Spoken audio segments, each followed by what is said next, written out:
Good morning students, good morning class 5। सबसे पहले मैं आपको यह बताना चाहता हूं कि क्लास 5 को पढ़ाना वाकई मेरे लिए बेहद एक्साइटिंग होता है। और क्लास 5 में इंग्लिश बताना ये तो और भी ज्यादा इंटरेस्टिंग होता है। इसके दो रीजन होते हैं। क्लास 5 के सिलेबस में या तो इंटरेस्टिंग स्टोरीज होते हैं और कुछ जोक्स होते हैं जिन्हें सुन के और क्लास 5 के स्टूडेंट्स के प्यारे प्यारे चेहरे पे आने वाली मुस्कुराहट मुझे बहुत एक्साइट करती है। एक दूसरा रीजन है, जैसे मैंने अभी एक पोएम आप लोगों के लिए रखा है। ये पोएम न सिर्फ एक्साइटिंग है बल्कि आपको रियल लाइफ से जुड़ी हुई कुछ ऐसी इंपॉर्टेंट बातें बताती हैं जो कि वाकई आपको सीखना चाहिए। लाइफ के लिए बेहद जरूरी इन बातों को आपको बताना ये सबसे ज्यादा एक्साइटिंग होता है। इसलिए हालांकि मैं अलग अलग क्लासेस में पढ़ाता हूं, अलग अलग क्लासेस के लिए वीडियो बनाता हूं, लेकिन सबसे ज्यादा इंटरेस्टिंग और सबसे ज्यादा एक्साइटिंग क्लास 5 के वीडियोस होते हैं। क्लास 5 के लिए आज मैंने रखा है उनके एनसीईआरटी बुक के पेज नंबर 21 में एक पोएम का टाइटल है teamwork. Teamwork, together we can make our dream work. आप इस लाइन को अच्छे से देखेंगे। Teamwork, together we can make our dream work. Teamwork क्या होता है? मिलजुल कर काम करना। कई सारे ऐसे काम होते हैं जो हम अकेले नहीं कर सकते।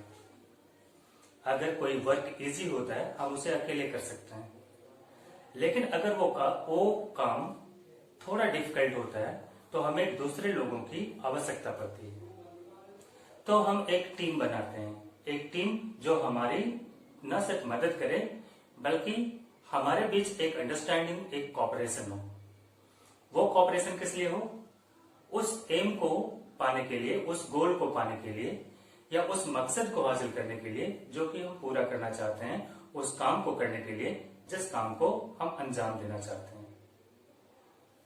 इतिहास आई मीन हिस्ट्री ऐसे बहुत सारे एग्जाम्पल से भरी हुई है जो कि ऐसे काम जो कि इम्पॉसिबल लगते थे उसे टीम वर्क के द्वारा बहुत ही आसानी से किया जा सका।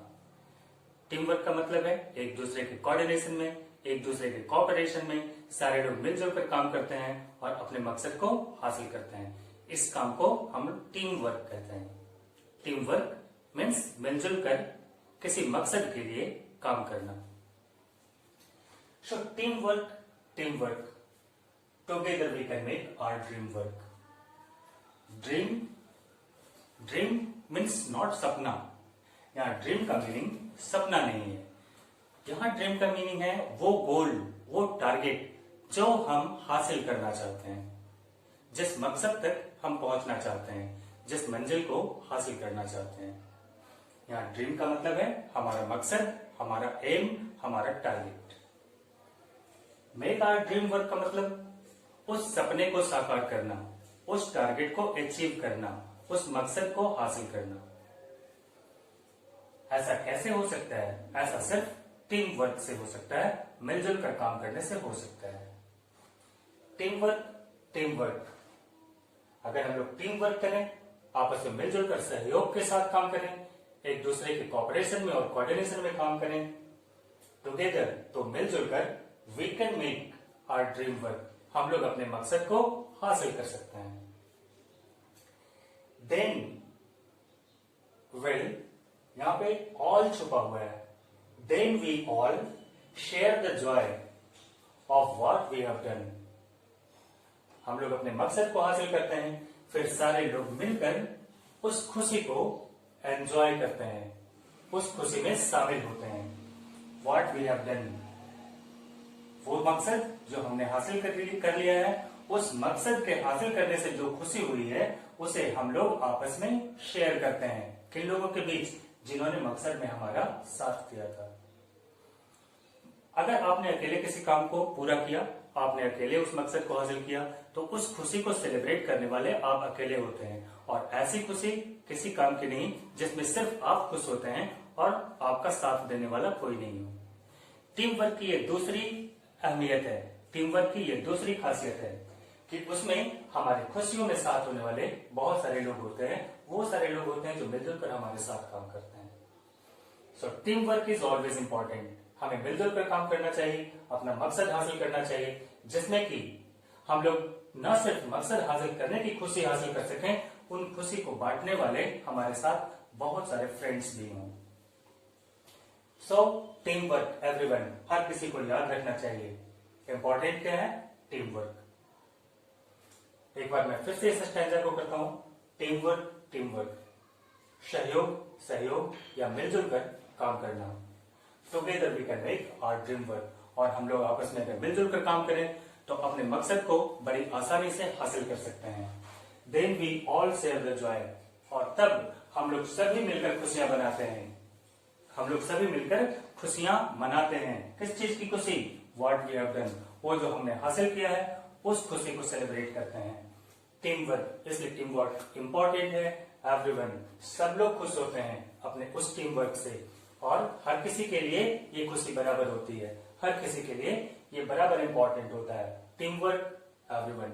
टीम वर्क का मतलब होता है हर कोई खुश है, हर किसी की जिम्मेवारी है, और हर किसी ने, एवरीवन, हर किसी ने मिलकर उस ड्रीम को अचीव किया है, हासिल किया है।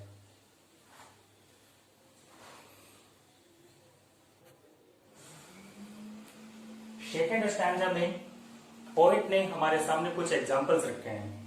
उस एग्जाम्पल की मदद से हम लोग टीम वर्क के इंपॉर्टेंस को समझ सकते हैं। The first example is basketball. Basketball, इसके बारे में सब लोग जानते होंगे। इसमें क्या करना होता है? प्लेयर्स रन करते हैं बॉल को लेकर, और एक बास्केट नुमा बना हुआ रहता है जिसे कि हम लोग कहते हैं हूप। एक रिंग बना होता है, उस रिंग में बॉल को डालना होता है। उस रिंग को हम लोग क्या कहते हैं? हूप कहते हैं। इस स्टैंडर्ड में एक और वर्ड आया है, बैटन। अगर हम इन दोनों वर्ड्स को समझ लें तो इस स्टैंडर्ड को समझने में हमें आसानी होगी। बैटन एक स्टिक होता है। रिले रेस क्या होता है? रिले रेस में एक से ज्यादा प्लेयर्स होते हैं। हर प्लेयर का स्पॉट बना होता है। Suppose this is first player, second player, third player, fourth player, fifth player. इस रेस में फर्स्ट प्लेयर एक स्टिक लेकर दौड़ता है और तेजी से दौड़ता हुआ सेकंड प्लेयर को देता है। उस स्टिक को बैटन कहते हैं। फिर ये सेकंड प्लेयर उस बैटन को अपने हाथ में लेकर थर्ड प्लेयर को पास करता है। फिर थर्ड प्लेयर फोर्थ प्लेयर को, फोर्थ प्लेयर फिफ्थ प्लेयर को, इस तरह से पास करते हुए उस रिले रेस को कंप्लीट करते हैं। हर प्लेयर के लिए बैटन लेके दौड़ना जरूरी होता है। जब तक इस प्लेयर को बैटन नहीं मिलेगा तब तक ये आगे की ओर नहीं दौड़ सकता है, उस रेस में पार्टिसिपेट नहीं कर सकता है। अब हम लोग इस स्टैंडर्ड को करते हैं। It's fun to shoot the basketball through the hoop. वाकई बहुत ही मजेदार होता है बास्केटबॉल को अपने हाथों में लेकर दौड़ना और गोल करना, यानी कि बॉल को उस हुप में डालना। But if nobody passes then nobody shoots. लेकिन क्या किसी एक प्लेयर के लिए पॉसिबल है कि अपने अपोजिट टीम के सारे खिलाड़ियों से बचता हुआ बॉल को अपने हाथ में लेकर सीधे जाके बास्केट में डाल दे? नहीं, ये पॉसिबल नहीं है। उसके अपोजिट टीम वाले उसके हाथ से बॉल छीन लेंगे। तब क्या किया जाता है? एक प्लेयर अपने टीम के दूसरे प्लेयर को बॉल पास करता है, फिर दूसरा प्लेयर बचता हुआ तीसरे को बॉल देता है, और जो प्लेयर उस हुप के सबसे नजदीक होता है वो आसानी से उस हुप में बॉल को डाल देता है। अगर अकेले कोई प्लेयर उस काम को करना चाहेगा, बॉल को हुप में डालना चाहेगा, तो ये ऑलमोस्ट इम्पॉसिबल है। लेकिन अगर टीम वर्क होता है, एक दूसरे को हेल्प करते हैं, एक दूसरे को बॉल पास करते हैं, तो जिस टीम में ज्यादा कॉपरेशन होता है, ज्यादा अंडरस्टैंडिंग होती है, वो टीम आसानी से हुक में बॉल को डाल लेता है और अपने पॉइंट स्कोर कर लेता है। So it's fun to shoot the basketball through the hoop. ये वाकई बहुत ही मजेदार होता है, बहुत ही एक्साइटिंग होता है कि बॉल को हम लोग हुक में डाल सकें और अपने पॉइंट हासिल कर सकें। बट लेकिन if nobody passes then nobody shoots। लेकिन अगर बॉल को कोई पास ही नहीं करेगा तो कोई भी गोल शूट नहीं कर पाएगा, कोई भी बॉल को हुक में डाल नहीं पाएगा। क्यों? क्योंकि अपोजिट टीम वाले ले लेंगे। एंड द रिले रेस, चलिए एक दूसरा एग्जांपल लेते हैं टीम वर्क का। The relay race just can't go on. ये रिले रेस हो ही नहीं सकेगा अगर if nobody wants to pass the baton. अगर कोई प्लेयर, हर प्लेयर चाहे कि नहीं बैटन नहीं अपने पास रखूंगा, मैं अकेला रेस जीत लूंगा, तो वो कभी रेस नहीं जीत सकता, क्योंकि फर्स्ट प्लेयर यहीं तक दौड़ सकता है, इसके आगे नहीं दौड़ सकता। अगर कोई भी प्लेयर एक दूसरे को बैटन देना ही नहीं चाहे, एक दूसरे को कॉपरेट करना ही नहीं चाहे, एक दूसरे को ले जाकर बैटन नहीं दे, तो फिर रिले रेस हो ही नहीं पाएगा। तो हमारे सामने दो एग्जाम्पल हैं टीम वर्क के। पहला बास्केटबॉल, अगर टीम वर्क नहीं होगा तो हम लोग बास्केटबॉल ना तो खेल पाएंगे ना जीत पाएंगे। और दूसरा एग्जाम्पल है रिले रेस, अगर एक प्लेयर दूसरे प्लेयर को बैटन नहीं पास करेगा तो रिले रेस कभी कंप्लीट ही नहीं होगा या हो ही नहीं पाएगा। तो हम लोग इन सारे एग्जाम्पल से, इन दो एग्जाम्पल से समझ सकते हैं कि टीम वर्क हमारे लिए कितना इंपॉर्टेंट है।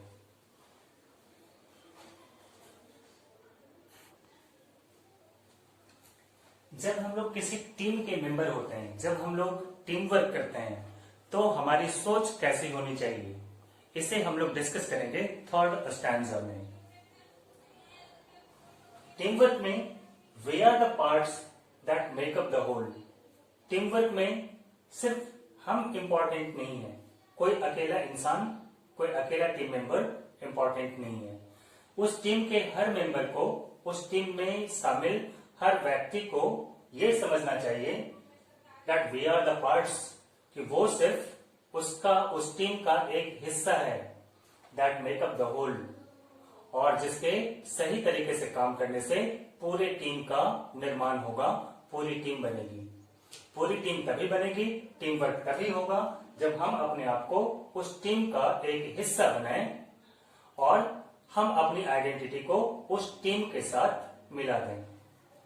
And we have got our eyes on a common goal. हम लोग एक पार्ट होंगे उस पूरे टीम का और हम सभी की निगाहें एक ही गोल पे होंगी। Sometimes it can be a big plus, और कभी कभी हमें इस टीम वर्क का बहुत बड़ा फायदा मिलता है। Sometimes it can be a big plus, हालांकि मेरा ये मानना है टीम वर्क का हमेशा बड़ा फायदा मिलता है, लेकिन पोएट ने लिखा समटाइम्स, कभी कभी it can be a big plus. Team work का बहुत ही बड़ा एडवांटेज होता है।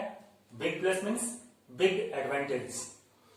when a you or me becomes an us, जब मैं और तुम या मैं या तुम एक साथ मिलकर काम करते हैं और हम बन जाते हैं, दैट मीन्स कंबाइन होके एक टीम के रूप में काम करते हैं, तब हम ज्यादा इंपॉर्टेंट हो जाते हैं और तब हमें ज्यादा बड़े फायदे और ज्यादा बड़े एडवांटेजेस मिलते हैं। तब हम बड़े काम कर सकते हैं और बड़े सपनों को, बड़े मकसद को, बड़े ड्रीम को अचीव कर सकते हैं। तो मैं उम्मीद करता हूं कि मेरे छोटे दोस्तों को ये पोएम बेहद पसंद आया होगा। आप लोग इस पोएम को न सिर्फ देखेंगे बल्कि इसे सीखेंगे और अपने रियल लाइफ में लाने की कोशिश करेंगे। Team work is important. Team work अभी भी आपके लिए इंपॉर्टेंट है और आने वाले पूरी लाइफ में आपके लिए इंपॉर्टेंट होगा।